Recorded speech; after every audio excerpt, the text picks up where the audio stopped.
Φίτη, Ανδρέα, οι συμφωνίες που θα υπογράψει ο πρόεδρος της Δημοκρατίας στην Αίγυπτο ουσιαστικά σηματοδοτούν την έναρξη της διαδικασίας αξιοποίησης του κυπριακού φυσικού αερίου. Φυσικού αερίου που τουλάχιστον αρχικά, Μιχάλη, δεν θα φτάνει στη χώρα μας. Ωστόσο, βλέπουμε ότι ο μεγαλεπίβολος σχεδιασμός του κράτους σιγά-σιγά υλοποιείται. Επιβεβαιώθηκαν εκτιμήσεις ότι οι ποσότητες στον χρόνο θα είναι αυτές που θα αξιοποιηθούν σε πρώτη φάση με τη συνδρομή της Αιγύπτου να είναι πολύ σημαντική, καθώς τα κοιτάσματα θα πηγαίνουν προς το ενταρματικό ταμιέτα. Όσον αφορά το Αφροδίτη, δεν ήταν καθόλου τυχαία η παρουσία αξιωματούχου της Chevron στο Προεδρικό σήμερα, παράλληλα με τον Υπουργό Πετρελαίου της Αιγύπτου. Καθώς, όπως είδαμε, κατέληξαν τα τρία μέρη σε συμφωνία και γι' αυτό. Ειδικά για το Αφροδίτη, η κυβέρνηση και η Chevron πέρασαν από πολλά στάδια μέχρι να συμφωνήσουν σε ένα συγκεκριμένο πλάνο ανάπτυξης. Αν και, όπως είδαμε τον Υπουργό να λέει, ακόμη δεν είναι ξεκάθαρο σε ποια αγορά θα αξιοποιείται το φυσικό αέριο του κοιτάσματος. Επίσης, Μιχάλη, βρήκαμε και προορισμό για την πιλωτή μονάδα, τον Προμηθέα. Και άλλο ένα σύρα λίγη τελικά αισίως για τη δημοκρατία.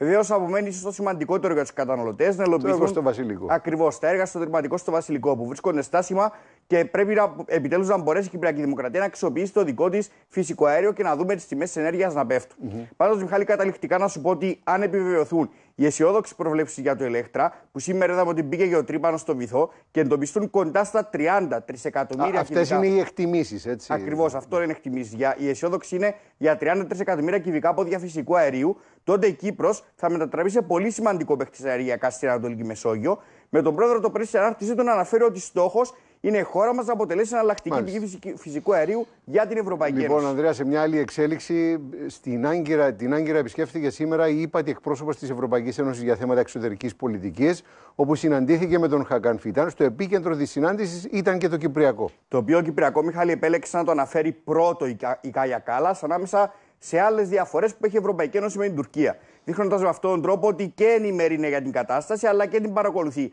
Βεβαίως, δεν παρέλειψε να τονίσει πόσο σημαντικός εταίρος είναι η Τουρκία για την Ευρωπαϊκή Ένωση, τονίζοντας ότι πολλά σημεία συνεργασίας όσον αφορά τα θέματα της εξωτερικής πολιτικής, υπάρχουν πολλά σημεία τέτοια συνεργασίας, και ενώσει προφανώς στη Συρία.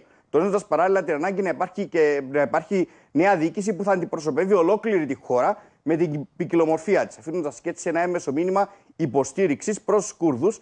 Από την πλευρά του, καταληκτικά, Μιχάλη, ο Τούρκος Υπουργός Εξωτερικών άφησε αιχμές για Ευρωπαίους ηγέτες, χωρίς να τους κατονομάζει βέβαια, λέγοντας ούτε λίγο ούτε πολύ ότι κάποιοι υπονόμευαν την ενταξιακή πορεία της Τουρκίας στο παρελθόν για εσωτερική κατανάλωση και έκανε κάλεσμα αυτή η πολιτική να αλλάξει. Σε ευχαριστούμε, Ανδρέα, να παρακολουθήσουμε χαρακτηριστικά αποσπάσματα των δηλώσεων τους.